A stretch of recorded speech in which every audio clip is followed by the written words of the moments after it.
Hi everyone, this is Selena. Welcome back to one of my videos. If you're new to my channel, welcome. So I'm Selena and I release crochet videos weekly.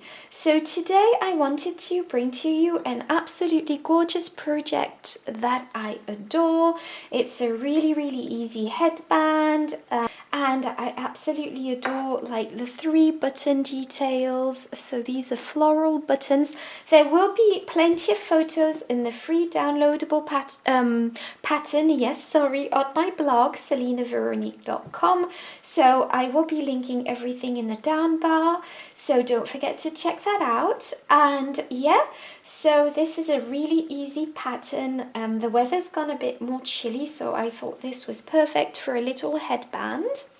And so to make this, I used Lion brand Ferris wheel, and this is shade Cotton Candy, and it's a medium 4 yarn, so I think this is Aran. And yeah, it's a brilliant yarn. I love it. I also used a 5mm crochet hook, a tapestry needle and a pair of scissors. You will also be needing buttons, some darning thread and darning needles, and I will be linking where I have found my floral buttons in the down bar again. So yeah, all the details will be on the down bar and my blog selenaveronique.com. So for this project, you are simply going to be making a slip knot. Once you've made a slip knot, you are going to be popping your hook through, and you will chain 16. So just go ahead, 1, 2, 3. So once you've chained your 16, so I've chained less to show you, but it's the exact same principle. You are simply going to be placing a double crochet into the second chain from the hook.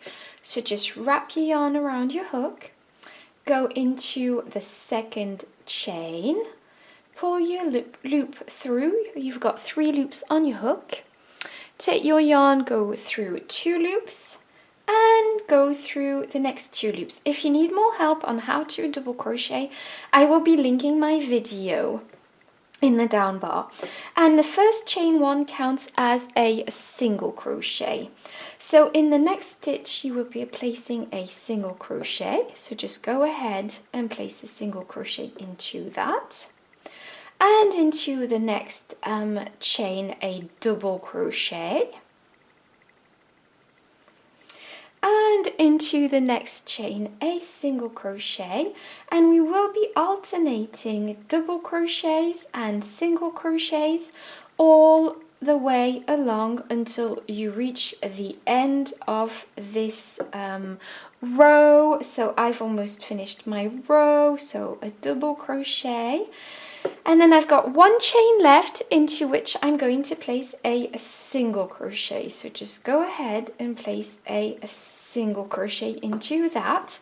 And this is row 1 completed. So once you've done that, you are going to chain 3, 1, 2, and 3. Turn your work. And you ask, so this counts as a double crochet.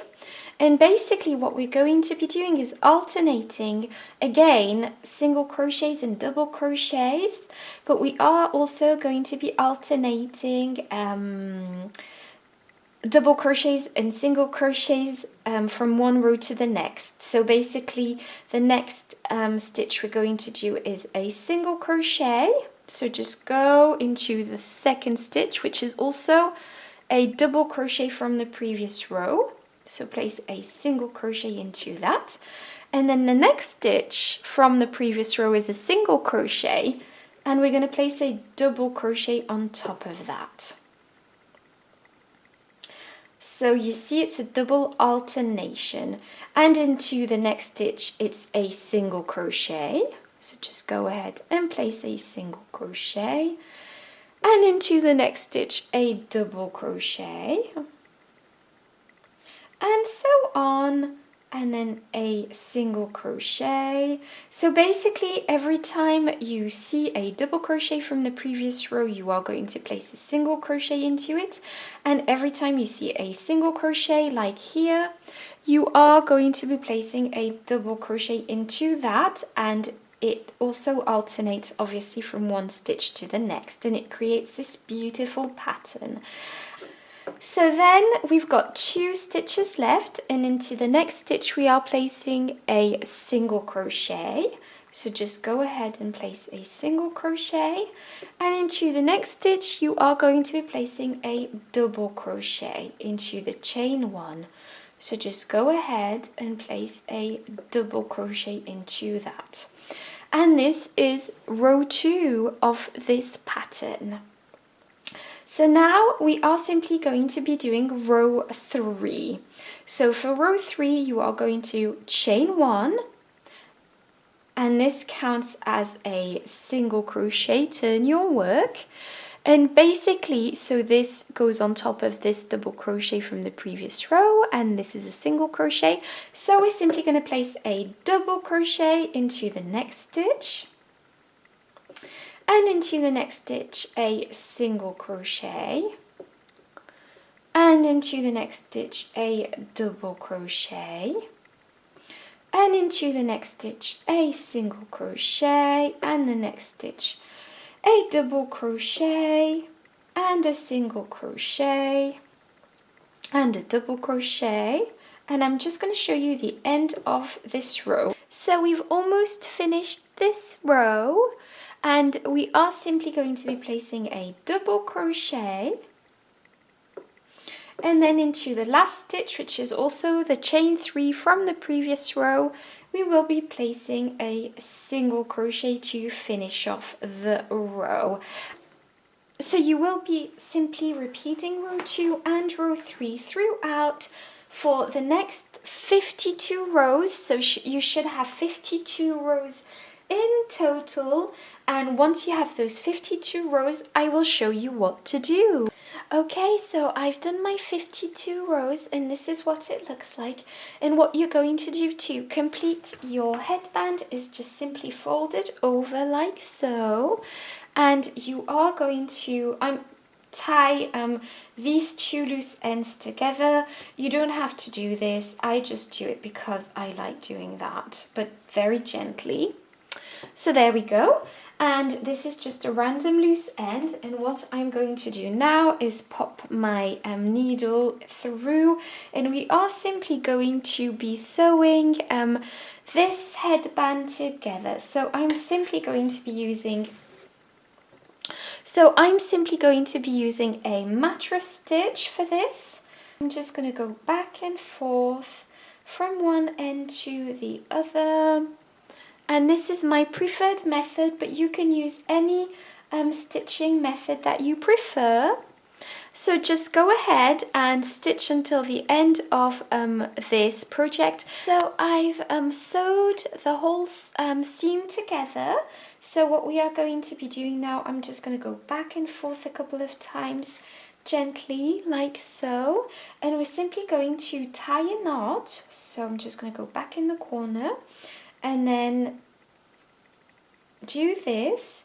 So this is a loop that I've created, so this is a loop I've created, and I'm just going to tie a knot, and I'm just going to go back again and tie a double knot onto that. So yeah, so once you've done that, all you need to do is sew in your loose ends, and I'll show you what to do next. So there we go, I've sewed in the seam, so this is where the seam is, and I want the seam to be behind my head, if that makes any sense. So I'm going to turn my headband, which I think is gorgeous, absolutely gorgeous, so that the seam is at the center in the back, and place my headband like so. So now that I've placed my headband like so, I've just gone ahead and taken my darning needle and popped my thread onto that. And we're just simply going to, I'm just simply going to be placing my buttons on this side like this, and I'm going to place them just kind of symmetrically, hopefully. And so you just go ahead and take your buttons and place them like you wish to place them. And now I'm just going to be sewing my buttons in one by one. So to do that, I'm just going to remove those two and start by sewing this one in, but it will be the same principle for each button. And just go ahead, and so you can do this whichever way you prefer. This is how I prefer doing it, so I'm just going to do this. Place my needle through and sew this button on. So it's very easy. So I'm just going to go back and forth with my darning needle. And yeah, so just go ahead and do that with your 3 buttons. And then I'll meet you back, to show you how to finish off. So yeah, there we go. I finished sewing on my buttons. It was a really fun project to make. I hope you enjoyed it. Don't forget to give me a thumbs up if you did. And yeah, until next week, bye bye.